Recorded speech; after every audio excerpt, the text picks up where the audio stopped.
started to explore this and discover how they help businesses. And I get amazing support everywhere I go from across the spectrum. I have some examples here because I want you all to see. Like, this was me in New Hampshire last week talking to a chamber of commerce that invited me, super supportive, and look at all those corporate sponsors. Businesses are understanding this. I mean, thank you to Unilever and to Dove for helping lead the way and for supporting me today. People are learning that are it. Let me show you one more thing. The problem isn't just the policies and the laws, as I said, it's the stigmas. And one of the problems that we have, stigmas in America, is fear of men, which sadly we, as a society, have been teaching. Oh, good, just on time. I knew it. We've been teaching our kids, at least I was taught this, I think a lot of us were, fear of men when we were children. Many of you have had this experience in which you hear someone tell a kid, if they're ever lost on a playground or in a park, find a mommy with kids.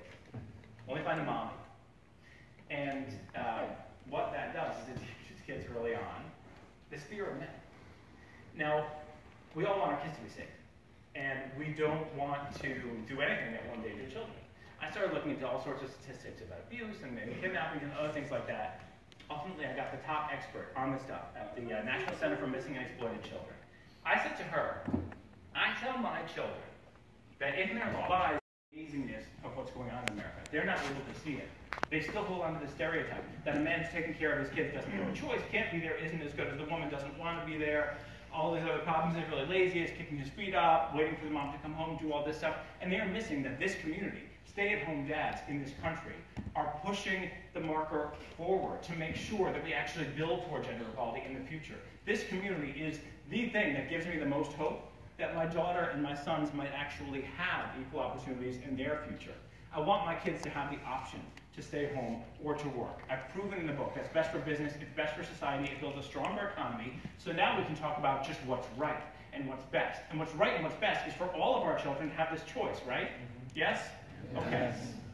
So, when you guys speak out, when you guys create a convention like this, that gets news coverage and helps draw in other people, what you're doing is sending the right message to everyone. Now, I want to tackle this, and then we're going to get to questions.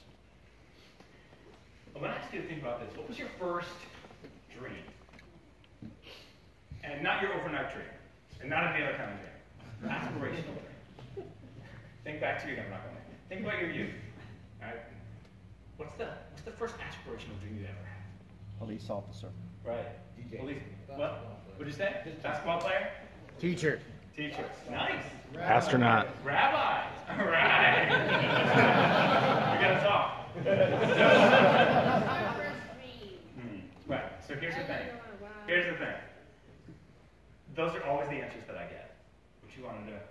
And, it's about like, ballet dancer, firefighter. We all think that. I think the same thing. But we're wrong. We're all wrong. The first dream that we ever had was to be held and loved. It was to explore this amazing world, whatever it is, with love in our lives. We all know that's the first dream because when we look into the eyes of our babies, we see it. Everything else came after. That first dream is so primal. It's inside us. We take it for granted. We don't even think about it. But that is our first dream. So, what you all are doing, what I'm doing to the best of my abilities, and what dads around this country are doing, by prioritizing family. It's not my dream. It's not our dream. And it's not the dream. So, on the most exhausting of all days, when you feel like you want to bang your head against the wall, like my guy from Scrubs was doing that gift, when you feel exhausted,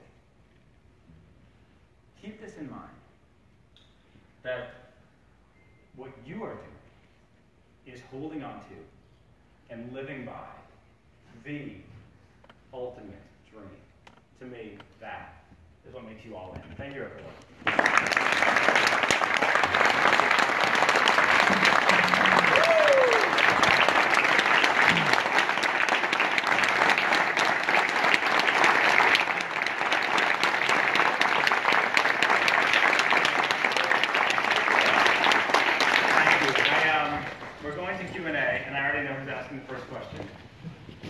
Where's Wesley?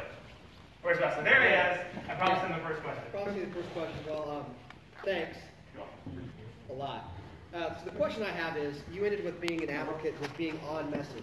So I came here, I want to hear you and talk with you, because I want to be on message, right? Right. So the one message is, let's change workplace culture. And I want to be a voice for that everywhere I go. Right. There's also this thing out there of having it all. And, okay, well, the millennials now are saying that they found they can't have it all. So on one side, there's like, let's change the system. And then on one side, well, it's like you do have to make some sort of choice. Right. Work, family, or money, pick two. But I don't know, Okay. how So do you let me offer balance you- that? What's the message, all right? Let me offer you a different way to see it, right? So, remember I mentioned earlier that, to me, the positive, this is my very extremely elementary philosophy of life, that the positive story of humanity boils down to two things. One is innovation, we adapt to survive, that's why my baby is alive, right? And the other one is that we love, we build family. So the idea of work-life conflict doesn't actually make sense, because work, what you're doing, something you believe in, part of contributing, part of innovation, and life are the two things that we do by nature. So why would there possibly be a conflict to that? And what I've learned is that within that structure, what the real problem is sexism. Like, our workplace was designed based on work-life balance in the 1950s. And the balance is the woman's home all the time, and the man's at work all the time. There's your balance. So the idea of one person wanting to have a life in both places is completely anathema to our structure. So what we need when I talk to businesses, when I talk to groups, and what you all can evangelize for, I'm talking a lot now about something called paid family leave, which exists in 3 states. It's proven to help businesses. More than 90% of businesses say their profits are up, or at least have stayed the same. Morale is up 99%. It's incredible. It's one of the most successful policies of any kind I've ever seen for businesses. And it allows you the opportunity to have time off from work, to care for a new child, to care for an elderly parent, to care for a spouse, a sibling, whatever it is. So there are these structural policies that we can take on. I think we need to just set aside the whole idea of what it is to have it all, because that ends up being this theoretical conversation that doesn't matter. The idea, to me, isn't having it all, it's having choice. Be allowed to make choices, not based on sexism. Be allowed to make choices in which that guy, that teacher, can of course stay home, because the contract says any parent. When we eradicate sexism from our thinking, choice opens up. We don't need to have it all, we need to have choice. Yeah, anybody else? Yes. So, I, in 2008, became a parent with my husband, and at that time, the company that I worked for allowed family medical leave of 2 weeks' pay for myself and my husband. And then, after that, then I was also allowed to take 30 days off from my work with job security, as well as my husband. And 2 years ago, someone said to me, "Why are you not working?" And it was another male. And I said, because I, just like Josh Levs, am fighting to be a stay-at-home dad every day of my life. And so, you being here, I just wanted to say thank you. Well, thank you. And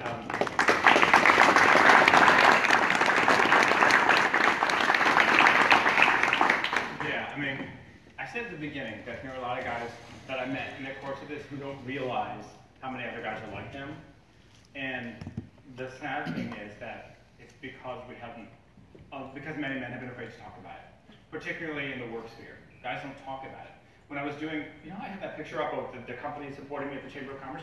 So one of the women raised her hand and said, well, look, and I hear this all the time, I always get this. She said, well, look, where I work, the dads aren't like you.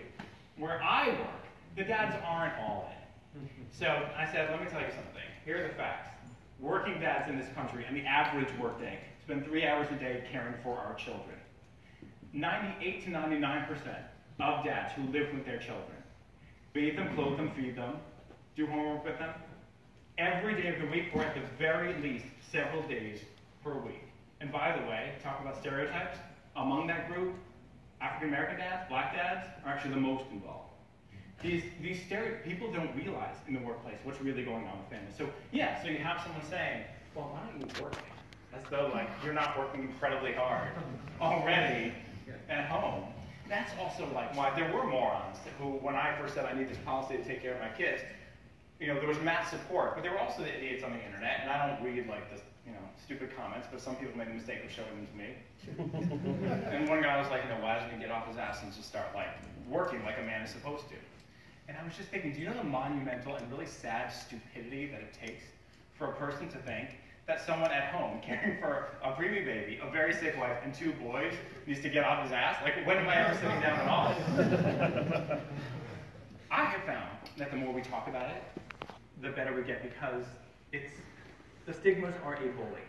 The stigmas are one giant bully. And we need to do to those stigmas what we believe our kids should do to bullies. We should just stand up. And the more that we speak out, the more that we manage to shame the bullies into starting to be quiet.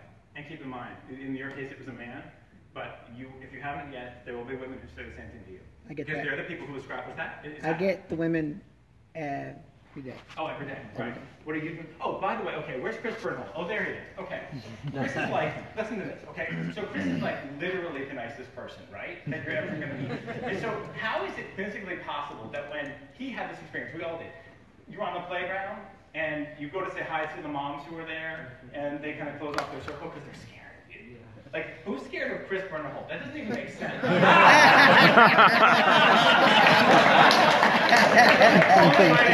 Obsessed with certain sports teams.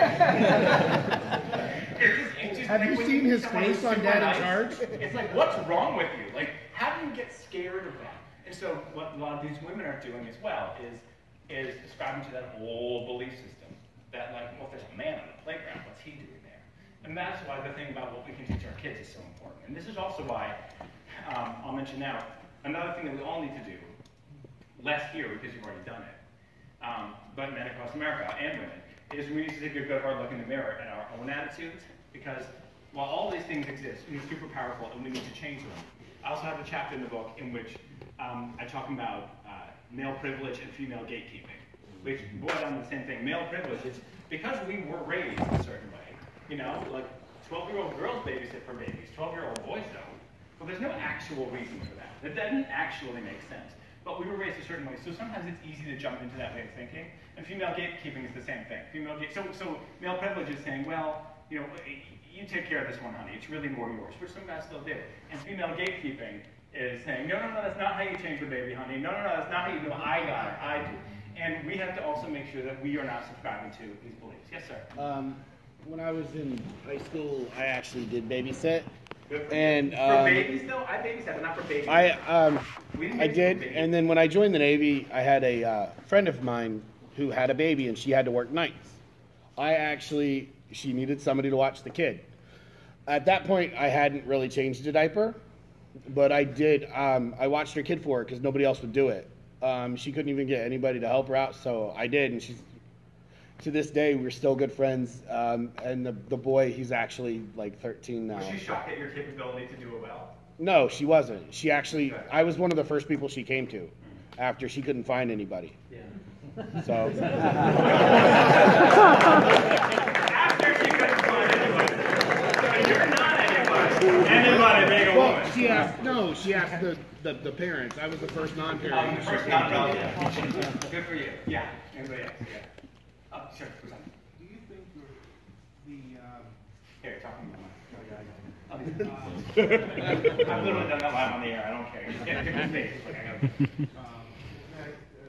women are kind of on the same boat as men who don't understand what's going on? Do you think that it's partially because, say, identity protection, because we've been raised, Education, whatever. When you have that identity turned on its ear, it's very uncomfortable. It's very unsettling. Exactly. How much do you think of that? Absolutely. The male privilege, female gatekeeping are absolutely very often about trying to hold on to a sense of identity and what makes you important. And I'm always careful to phrase when I talk to businesses and all sorts of groups to say that if you're working hard to put food on the table, that's part of parenting. And you should be proud of that. Because there are guys who tense up and think, wait a second, I have staked my masculinity in this old version. And I don't want to suddenly now, at this point in my life, be told that I was wrong all the time. The problem is, that is absolutely legitimate. What's not legitimate is taking your belief in what role is right and layering it to everyone else. So if a woman feels that in her marriage, in her family, she wants to do more of this caregiving stuff, and the dad wants to follow a more traditional thing. I don't judge individuals. You know, I know and I prove in the book and I show in the book that a family's much better off, a kid is much better off when you have more egalitarianism at home, and it's extremely rare to find that old system. In fact, like these days you'll find men like you guys who are doing more and all. But anyway, but we have to make sure as well that we allow people to take pride in the things they've always taken pride in. So a woman who has raised children might be really offended if it comes across as, well, you should have done it this way. And that's not what it's about. So yes, we have to respect people's sense of identity, and we have to make sure that we present this new reality in a way that just says, let's give families choices, because what worked for you might not work for everyone, and ultimately isn't the American way to let people have the freedom to choose.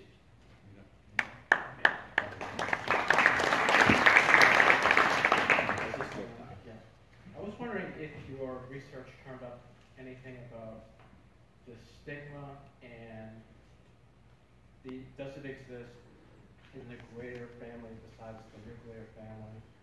And what does that look like for other people? What are people doing about it? Things like that. Yeah. Who was at that 2.0 2014? Okay. So I have a chapter in the book called The Man Who's Changing Television. And it's, well, you run it every year, so of course you were there. It's called The Man Who's Changing Television, and it's an interview with Jason Katims, who did the show. He wrote it. So the thing about Jason Katims, the reason I'm bringing it up, like, first he did the show Friday Night Lights, and then he did the show Parenthood. And what he explored in Parenthood is that larger family. You know, with the grandpa, have you ever seen the TV show Parenthood? Anyway, it's awesome, and it changed the archetypes into more three-dimensional, believable dads. But he showed the extended family, like the grandfather, trying to come to terms with understanding this stuff. So yes, the stigmas that we are all under can come from anywhere. They can come from our best friends, they can come from our brothers and sisters, they can come from anywhere. And this is why it is so emotional to me to be here.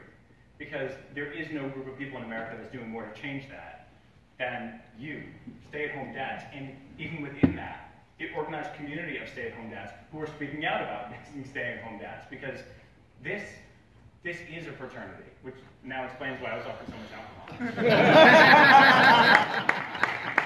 How are we doing on time? Okay, well, good. I have 5 minutes left. Who's next? Yeah.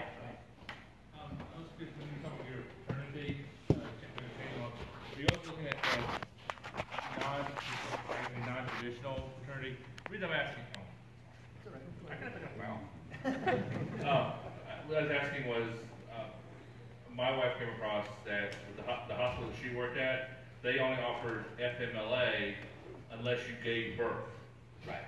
And then they gave 8 weeks disability. Right. So my wife was actually shorted because we adopted. Yeah. And so when you're talking about changing fraternity and the stigmas, are you talking about that even bigger area than just, oh, well, yes, you just because you didn't give birth, you should have time, even for both male and female. Yeah, so actually this is good for what I'm going to. So what you're asking about is something I cover in detail in the book, and I want you to see it because it's more complicated than anything I can say here. What you have to do to understand these structures is to follow the money. And that's what happened with Time Warner, that's what happens all over the country. It's about following the money. And you have to understand the ways that disability policies are being used illegally, used as an excuse to pay women and not men, but then they're like, oh, well, let's pay adopted moms too, and let's just hope that no one bothers us and not paying that. So I follow the money, and you're absolutely right. Companies need to, and we as a nation need to start to make a very clear difference between disability that comes from giving birth and truly providing things like maternity leave and paternity leave. Because a lot of companies claim they give maternity leave, but they don't give any. All they're doing is paying a woman for the disability from giving birth, which is exactly the same as if I break my leg. So it really isn't, but they call it that. So anyway, I'm sounding confusing, but here's why I bring this up. So the way it works in the book world is ridiculous. But this organization, thanks to them, and it's incredible that they've done this, they've done a book by the book. So anyone who buys it here today is getting a big discount on the book. So it doesn't matter than buying somewhere else. And I'll sign in the back, and the money, because that's how it works, is actually going to this organization.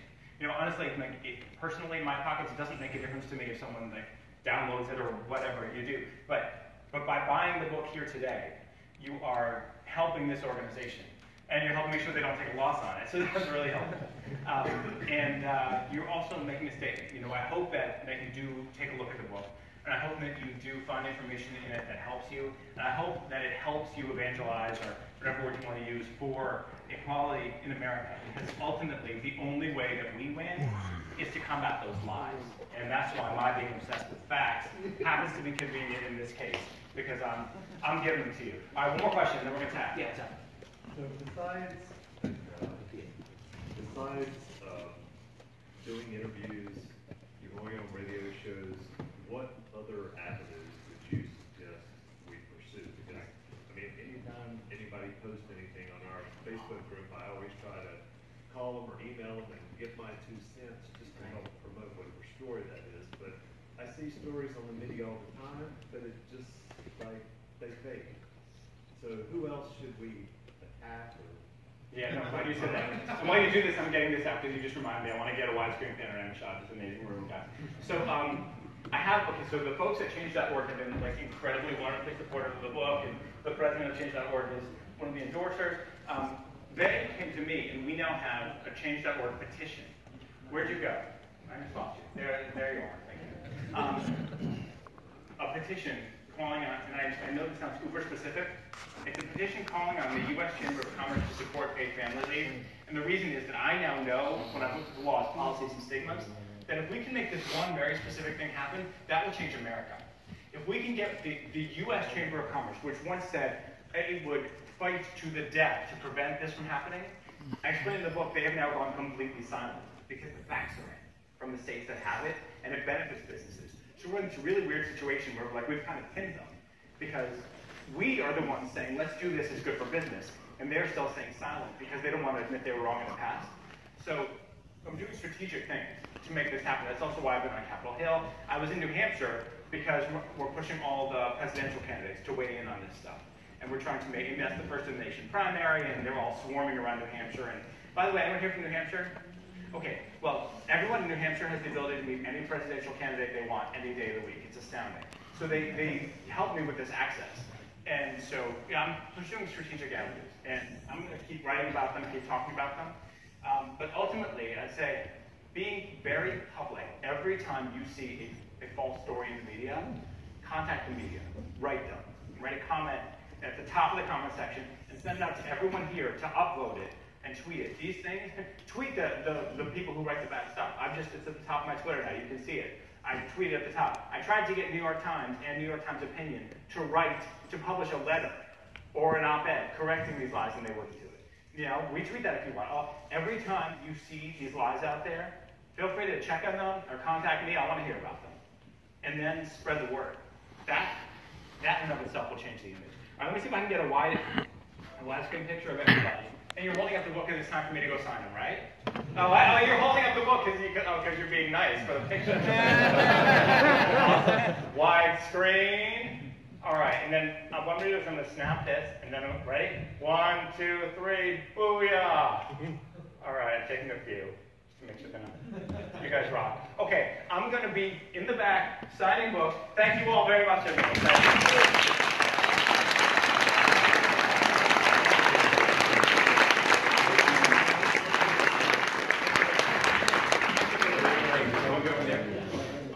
Thank you so much, Josh. Don't go anywhere yet. Don't go anywhere yet. Just chill for a second. Just chill for a second. First of all, there's an app. I didn't lie, did I?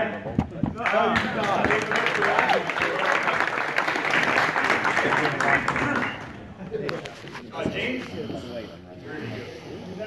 Do you want to do this now? Okay. Yes. I sworn I heard someone say my name. Pardon? I said I could have sworn I heard someone say my Again, name. thank you, Josh. But then again, there's like 40 mics here. Thank you so much. And then there's Michael. So it's Michael. Bring that in on that topic. There's a few Couple- beauty we have boxes on the Mike, some table. will have Michael. A lot of them do Michael. No. Have you showered at all this weekend? I needed it. They left it here after they needed to get Answer. I guess, is there anybody who has not showered through this whole semester? No, I'm dead serious. It's giveaway time.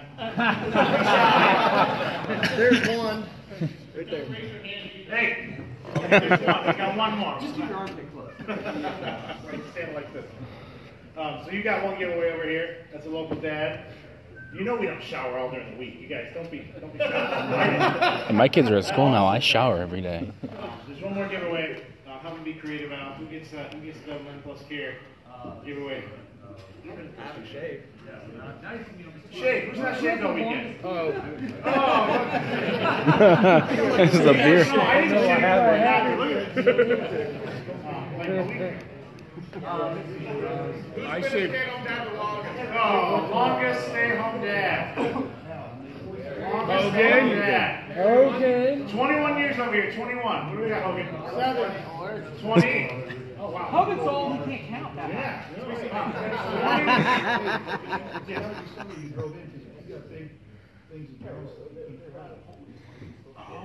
That's right.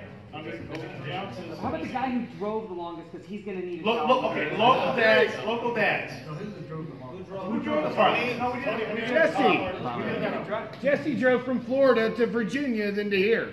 Oh, wow. Back and forth, yeah. Tony Hernandez picked everyone up at the airport. Tony drove all the way here and picked everybody up several times.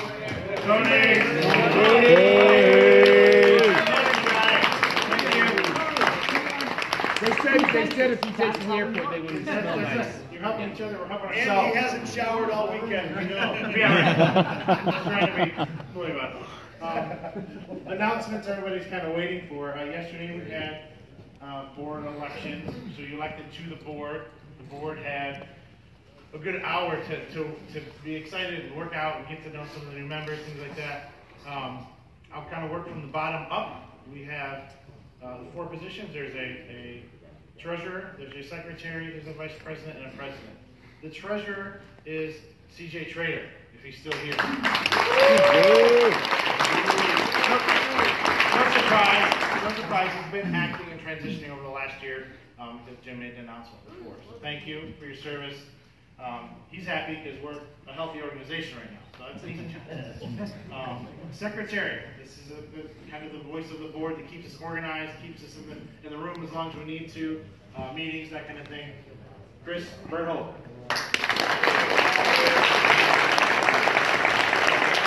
We're required up with that to be the tallest guy in the room, so you could do that. So. Our vice president, everybody here knows him. Everybody online knows him. Greg Washington.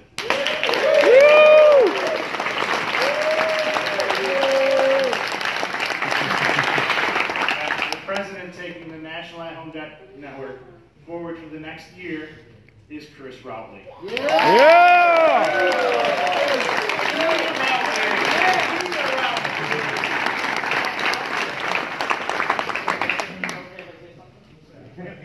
This is your group now. Where is he? Where is he? I gotta come out of my husk and you'll find out. Yeah. So thank you very much to the board for trusting me with this. So I know it looks like I'm very similar to Al, who has been squished and stretched. But we other than the fact that I might cry as much as him, sorry about that, we have some different skill sets. And I'm going to be relying on the board and on you guys to have patience as we figure out how to fill Al's incredibly huge shoes. And I don't say that because his feet are so giant. He's done an amazing job, and don't let him forget it. So thank you for this. And I'm really honored that for the very first kind of decision I think that we've got to make the board under my presidency is something that's really important to me. We have a guy in our group who is doing something amazing, and he's one of the greatest dads I've ever met. I hope you all know Lauren. Next Sunday, he's producing a show that will be on in New York City called This Is My Brave, that's helping to fight the stigma of mental illness. And Pat, you want to come up here? And as a board, we have decided we would like to sponsor his show.